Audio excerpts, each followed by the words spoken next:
Good morning students. आज हम curvature को ही कंटिन्यू करते हुए आगे कुछ और एग्जांपल्स कर रहे हैं। तो फर्स्ट हमारा आज का टॉपिक है radius of curvature for polar equation. Polar equation हमारी किस फॉर्म में होती है? r is equal to f theta. तो अगर हमारी इक्वेशंस दी हुई है, पोलर इक्वेशंस दी हुई है, r is equal to f theta की इक्वेशंस दी हुई है, तो हम इसमें रेडियस ऑफ कर्वेचर का क्या फॉर्मूला होता है? रेडियस ऑफ कर्वेचर को हम रो से डिनोट करते हैं और इक्वल टू होता है D S by D psi, जिसकी वैल्यू होती है R square plus R one square. यहाँ पर आर वन का मतलब है derivative of R with respect to theta. तो R square plus R one square की power 3/2 divided by 2 R one square plus R square minus R R two. तो ये आपने याद रखनी है। Radius of curvature for polar equation, ये हमारे पास इक्वेशन होती है। इसके अंदर हम डायरेक्ट जब भी हमें रेडियस निकालनी होगी कर्वेचर की और इक्वेशन पोलर फॉर्म में दी होगी, तो हम इसके अंदर डायरेक्ट वैल्यूज पुट कर देंगे and find the radius of curvature. दूसरी, अगर इसी को ही इस फॉर्म में दिया हुआ है कि radius of curvature rho if the equation of the curve is in the form of u is equal to f theta. अगर हमारे पास में जो कर्व दिया हुआ वो इस फॉर्म में दिया हुआ है u is equal to f theta और u हमारे पास क्या है यहाँ पे 1/r। तो इस केस में radius of curvature rho equal to होती है u square plus u1 square की power 3/2 divided by u3 into u plus u2। यहाँ पर u1 और u2 जो है वो डेरिवेटिव है respective with respect to theta. ठीक है, तो दोनों ही फॉर्म में हमारे पास में रेडियस ऑफ कर्वेचर निकालने के लिए आपको ये दोनों ही फॉर्मूलेस याद करने पड़ेंगे और डायरेक्ट इसके अंदर हमने वैल्यूज पुट करनी है और radius of curvature find out करना है। देखिए फर्स्ट एग्जांपल है, show that the radius of curvature for the cardioid की इक्वेशन क्या है हमारे पास में? r is equal to a into 1 minus cos theta.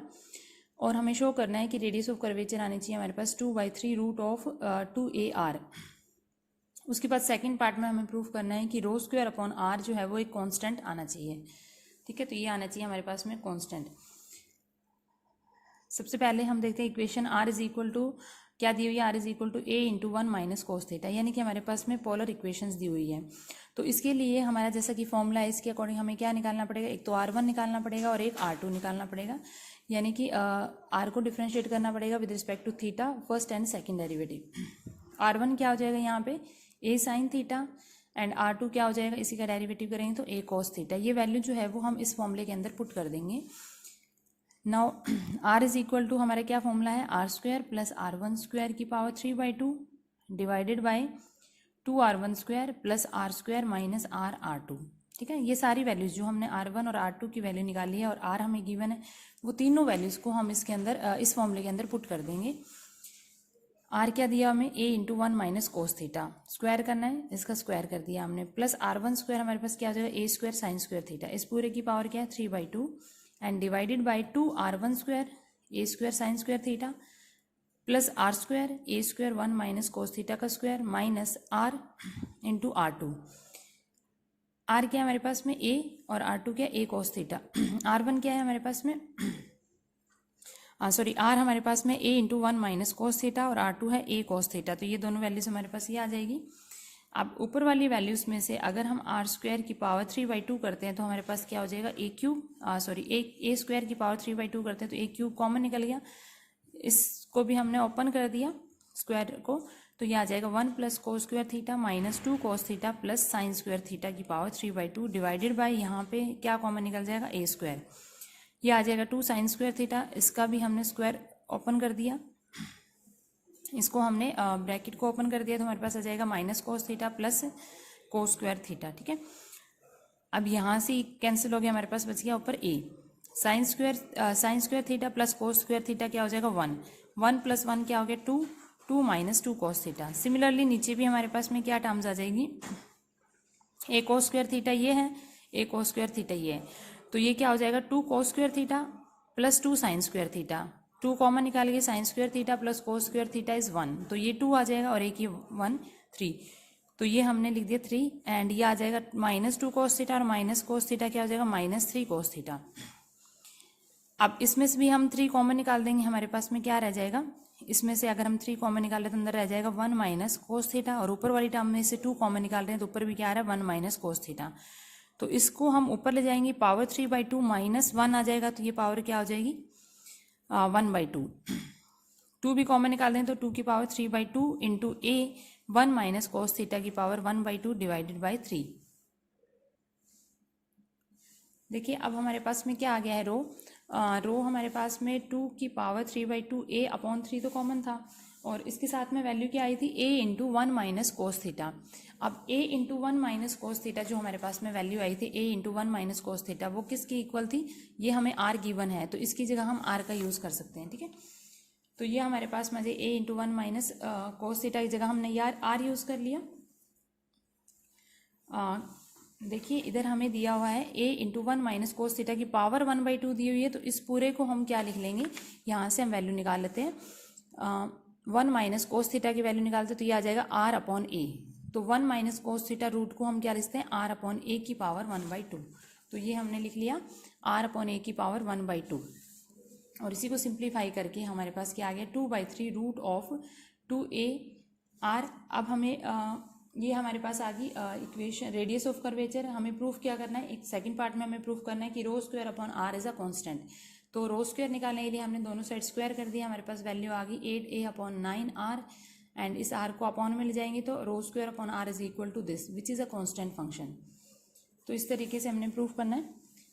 एक और क्वेश्चन कर लेते हैं हम, जिसमें कि हमारे पास में u की फॉर्म में दिया हुआ या 1/r की फॉर्म में कर्व की इक्वेशंस दी हुई है, तो उसमें हमने रेडियस ऑफ कर्वेचर कैसे फाइंड आउट करना है। देखिए find the radius of curvature for the parabola 2a upon r। तो यहाँ पर हमारी जो इक्वेशंस दी हुई है वो अपॉन में r दिया हुआ है, तो इसको हम u की टर्म्स में लिख सकते हैं, because u is equal to 1/r। तो ये 2a upon r is equal to 1 plus cos theta, और हमें क्या शो करना है, square of the radius of curvature varies as the cube of the focal distance. दूसरे पार्ट में हमने ये प्रूफ करना है। तो गिवन पैराबोला हमारे पास क्या है, 2a upon r is equal to 1 plus cos theta.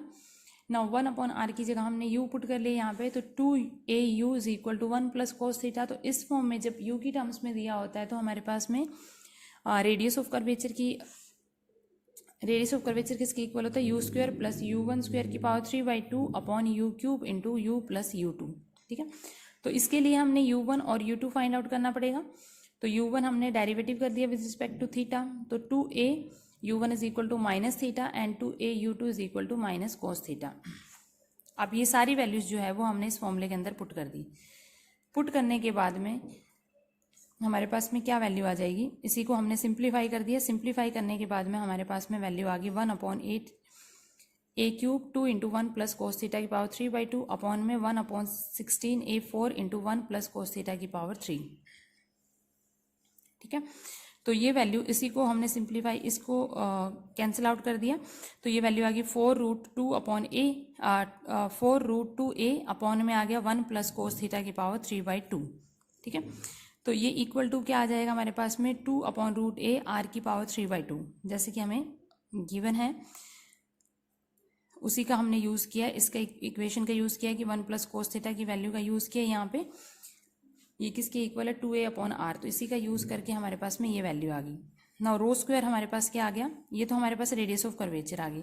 दूसरे पार्ट में हमने शो करना है कि square of the radius of curvature, तो हमने स्क्वायर कर दिया दोनों साइड में, हमारे पास वैल्यू आ गई 4a r क्यूब। अब हमने शो क्या करना था कि square of radius of curvature varies as the cube of focal distance. तो ये प्रूफ हो गया हमारे पास में फोकल डिस्टेंस की। हमने यहाँ पर r cube rho square is equal to 4/a r cube, तो यही हमने प्रूफ करना था। देखिए हमारा नेक्स्ट टॉपिक है, हमने रेडियस ऑफ कर्वेचर निकालना है for pedal equation. Pedal equation किस फॉर्म में होती है, P is equal to F R, P और R की फॉर्म में होती है। यहाँ पे हमारे पास पैडल इक्वेशन का रेडियस ऑफ कर्वेचर क्या होता है, rho is equal to R into D are by D P. ठीक है, तो हमारे पास क्या होता है, R into D are by D P.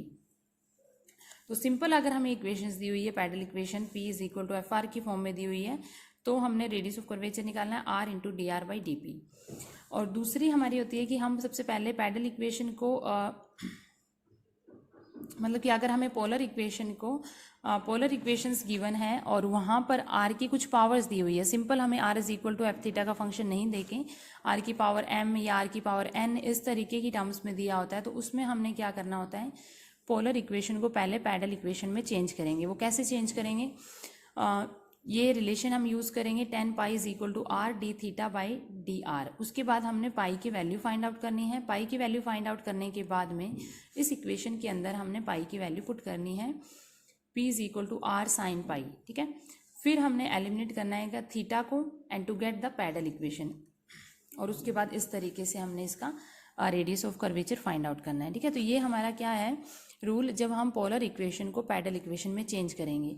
Polar equation को पैडल इक्वेशन में चेंज किस लिए करना है, अगर हमें फंक्शंस दिया हुआ है, आर की पावर कुछ दी हुई है, आर की पावर m दी हुई है या n दी हुई है, इस तरीके की अगर हमें पोलर इक्वेशंस दी हुई है तो हमने ये इसको इक्वेशन को पोलर इक्वेशन को पैडल इक्वेशन में चेंज करना है। तो अब नेक्स्ट एग्जांपल देखिए, find the radius of curvature for the curve r की power n is equal to A N cos N theta. तो ये हमारे पास फंक्शन क्या दिया, r is equal to f theta का, बट यहाँ पर r की हाईएस्ट इस तरीके से पावर लगाई हुई, r की पावर n लिखी हुई है। तो इस तरीके का जब भी सम आएगा तो इसको हमने पैडल इक्वेशन में पहले चेंज करना पड़ेगा इस रूल के अकॉर्डिंग। तो सबसे पहले हमने क्या करना है, क्योंकि हमारे पास पावर जो है वो n है, हमने क्या कर दिया, दोनों साइड में लॉगरिथमिक ले लिया। ठीक है, दोनों ही equation R N is equal to A N cos N theta में हमने क्या ले लिया, लॉग ले लिया दोनों साइड में।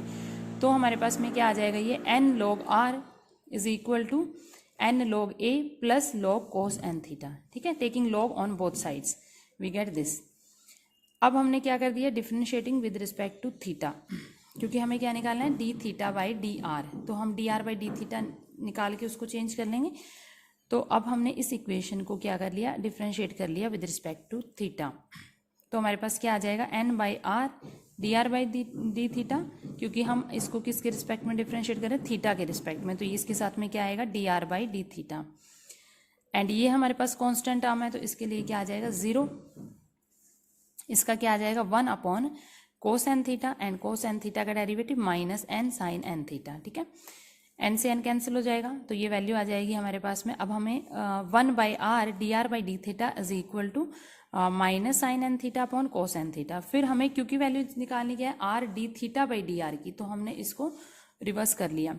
तो हमारे पास क्या आ जाएगा, r d theta by d r is equal to क्या आ जाएगा, माइनस कोट एन थीटा। ठीक है, ये वैल्यूज आ गई।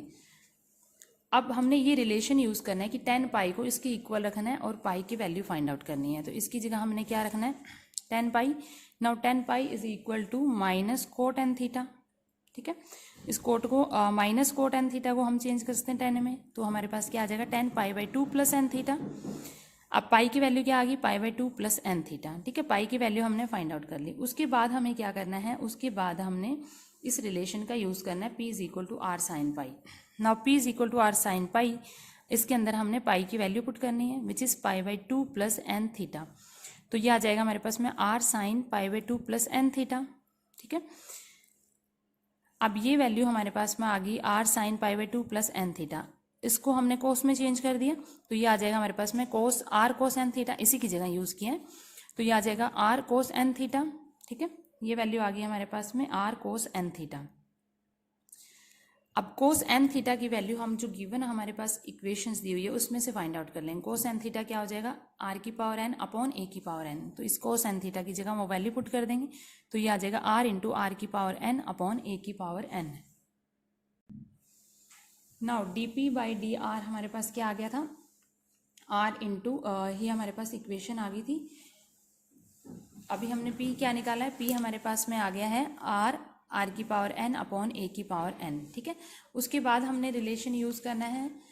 फिर जो भी हमारे पास में p की इक्वेशंस आ गई, ठीक है, उसके बाद हमने थीटा को एलिमिनेट करना है और उससे हमारे पास में क्या आ जाए, गेट द पैडल फॉर्म, और उसके बाद radius of curvature find out करना है। ठीक है, तो अब p की वैल्यू हमारे पास में आते आर की power n plus 1 upon a N. ठीक है, यहाँ से मैं लिख देती हूँ इसको दोबारा से, p इज इक्वल टू क्या है हमारे पास में, p is equal to r की power n plus 1 upon a की पावर n। ठीक है, now d p by d r हमारे पास क्या हो जाएगा, n प्लस 1 आर की power n upon a n. अब ये पैडल इक्वेशन में हमारे पास रेडियस ऑफ कर्वेचर क्या होती है, R D R by D P, R D R by D P. तो इसको R D R by D P की वैल्यू हमने यहाँ पे D are by D P की वैल्यू पुट कर दी, which is A N upon N plus 1 R N into में आर। तो इसी को हमने सिंप्लीफाई करके हमारे पास ये वैल्यू आ गई। तो this is the radius of curvature of the given sum. ठीक है, नाउ नेक्स्ट हमारा टॉपिक है radius of curvature for polar tangential equation. यहाँ पर हमारे पास क्या इक्वेशन है, polar tangential equation. Polar tangential equation किस फॉर्म में होती है, p is equal to f of psi. मतलब कि p is a function of psi, ठीक है। तो इस तरीके की जब भी हमारे पास इक्वेशन आएगी तो वहाँ पर रेडियस ऑफ कर्वेचर कैसे निकालना है, p plus D square p upon D psi square. तो ये सारे आपको रेडियस ऑफ कर्वेचर के polar equation, Cartesian form, explicit है, इम्प्लिसिट है, या फिर मिक्स में दिया हुआ है हमें, एक्स वाई की फॉर्म में दिया हुआ है, पैडल इक्वेशन, तो ये सारे आपको रेडियस ऑफ कर्वेचर याद रखने पड़ेंगे। उसके अकॉर्डिंग हम वैल्यूज पुट करके इनकी radius of curvature find out करेंगे। तो रेडियस ऑफ कर्वेचर जब पोलर टेंजेंशियल इक्वेशन है, यानी कि p is equal to f psi का फंक्शन है, तो यहाँ पर रेडियस ऑफ कर्वेचर होती है p plus D square p upon D psi square, ठीक है। नाउ इसी का हम एग्जाम्पल कर लेते हैं।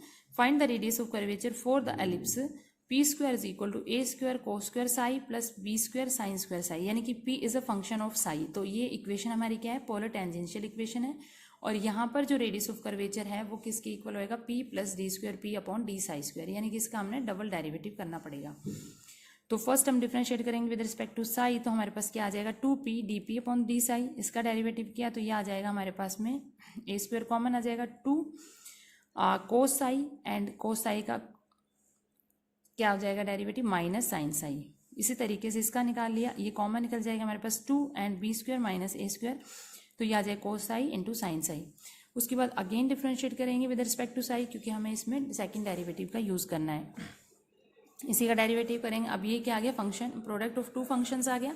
तो फर्स्ट इसका डेरिवेटिव क्या हो जाएगा, D square p upon D psi square plus इसका derivative D P upon D psi into D P upon D psi, यानी कि D P upon D psi का whole square, which is equal to B square minus A square common हमारे पास है, cos square का derivative कर दिया हमने, cos square S T sine square का डेरिवेटिव, कोस हो जाएगा तो ये आ जाएगा cos square minus sine square, इन्हीं का प्रोडक्ट में डेरिवेटिव करने के बाद हमारे पास में ये टर्म्स आ रही है, ठीक है।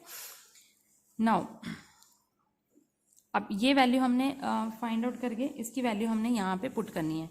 D P upon D psi is equal to क्या है, B square minus A square cos psi sine psi upon P, ठीक है। इस पी को इधर ले जाएंगे तो इस और उस पूरे का होल स्क्वायर कर लेंगे, तो P D square P upon D psi square इधर आ गया। इस सारी वैल्यूज को हमने उधर जाके सब्ट्रैक्ट कर दिया, तो ये तो एज इट इज आ गया, एंड माइनस ऑफ ये वैल्यू आ जाएगी, इसका होल स्क्वायर है, ठीक है। Now B square minus A square, इसी साइड को हम राइट हैंड साइड को ही प्रूव कर रहे हैं। तो ये हमारे पास में क्या आ रही है, पी स्क्वायर एलसीएम ले लिया, इधर आ जाएगा पी स्क्वायर इंटू में cos square minus sine square and minus of ये सारी वैल्यूज अपॉन में क्या आ जाएगा, पी स्क्वायर, ठीक है। अब B square minus A square common ही है, इसको ओपन कर दिया, यहाँ पर हमने पी स्क्वायर की वैल्यू पुट कर दी। पी स्क्वायर हमारे पास क्या दिया हुआ है, A square cos square psi plus B square sine square psi, तो इस पी स्क्वायर की जगह वो वैल्यू पुट कर दी, ये एज इट इज आ गया, minus B square minus A square, और ये भी एज इट इज आ गया, ठीक है। इसको सिंपली 1 बाय 1 टर्म्स को हमने ब्रैकेट को ओपन करना है, और कुछ टर्म्स हमारे पास में कैंसिल आउट हो जाएगी। कुछ टर्म्स कैंसिल आउट होने के बाद में हमारे पास जो फंक्शन बचेगा वो इस तरीके का, इसको आप 1 बाय 1 ब्रैकेट को ओपन कर लेना, और जो टर्म्स कैंसिल हो रही है वो कैंसिल हो जाए। जो टर्म्स हमारे पास बचेगी वो क्या टर्म्स बचेगी, इस यहाँ पे जो p था उसको भी मैं नीचे ले आई, तो ये क्या आ गया, पी क्यूब, ठीक है। अब हमारे पास में क्या आ गया, D square P upon D psi square क्या आ गया, B square minus A square into में A square cos 4 pi phi psi minus B square sine 4 psi upon में पी क्यूब, ठीक है। तो ये वैल्यू आ गई। अब इसमें इस तरीके की इक्वेशन जब होती है पोलर टेंजेंशियल इक्वेशन, तो रो हमारे पास रेडियस ऑफ कर्वेचर क्या आता है, p plus D square P upon D psi square, तो D square P upon D psi square की वैल्यू यहाँ पे हमारे पास ये आ गई। अब इसके अंदर हमने वैल्यूज पुट कर दी, p प्लस ये, ठीक है, पी क्यूब का हमने एलसीएम ले लिया, तो ये आ गया p4 प्लस ये सारी वैल्यू अपॉन पी क्यूब, ठीक है। नाउ p की वैल्यू हमने यहाँ पे पुट कर दी। p स्क्वायर हमें क्या दिया हुआ था, गिवन इक्वेशन में p स्क्वायर दिया हुआ था a square cos square psi plus B square sine square psi, ठीक है। तो इस p4 अगर हम करेंगे तो इस पूरे का क्या हो जाएगा, होल स्क्वायर, तो इसको हमने यहाँ पे वैल्यूज पुट कर दी p4 की, तो ये आ जाएगा whole square plus B square minus A square, और ये as it is value upon में पी क्यूब, ठीक है। अब इस ब्रैकेट को ओपन कर दिया, इसका स्क्वायर प्लस इसका स्क्वायर ए प्लस बी का होल स्क्वायर के फॉर्मूले से हमने इस ब्रैकेट को ओपन कर दिया, और यहाँ पर इन दोनों ब्रैकेट्स को भी ओपन कर दिया। तो जो टर्म्स हमारे पास कैंसिल आउट हो रही है वो हो रही है a4 cos 4 Sai plus minus की है, एंड b4 साइन 4 साई भी प्लस माइनस की, तो ये कैंसिल हो जाएगी और ये टर्म्स हमारे पास में रह जाएगी। इन दोनों टर्म्स में हमारे पास क्या कॉमन आ रहा है, A square into b square, ठीक है। अब हमारे पास जो टर्म्स बची है वो क्या है, कोस 4 Sai plus sign 4 Sai and plus 2 cos square psi plus sine square psi. तो ये किसका फॉर्मूला हो जाएगा, cos square psi plus sine square Sai का होल स्क्वायर। ठीक है, इसको लिख सकते हैं इस तरीके से। अब cos square psi plus sine square psi क्या होता है, 1, तो 1 का whole square is 1, then rho is equal to a square plus a square into b square upon p cube. तो इस तरीके से हमने इसको सॉल्व करना है। तो आज के टॉपिक में हमने पोलर इक्वेशन का radius of curvature find out करी, पैडल इक्वेशन की करी। अगर हमें आर दिया हुआ है थीटा का फंक्शन पोलर फॉर्म में दिया, बट आर की पावर जो है वो एन पावर दी हुई है, एम पावर दी हुई, पी पावर दी हुई, इस तरीके का दिया है, तो उसको पहले हम पैडल इक्वेशन में चेंज करेंगे और पैडल इक्वेशन का रेडियस ऑफ कर्वेचर हमने यूज़ करना है। वो रूल हमने बताया, अभी डिस्कस किया था किस तरीके से चेंज करना है। उसके बाद हमने radius of curvature find out किया है पोलर टेंजेंशियल इक्वेशन का। तो ये तीनों ही रेडियस ऑफ कर्वेचर आपको याद रखना है और उसके अकॉर्डिंग सॉल्व करना है। Thank you.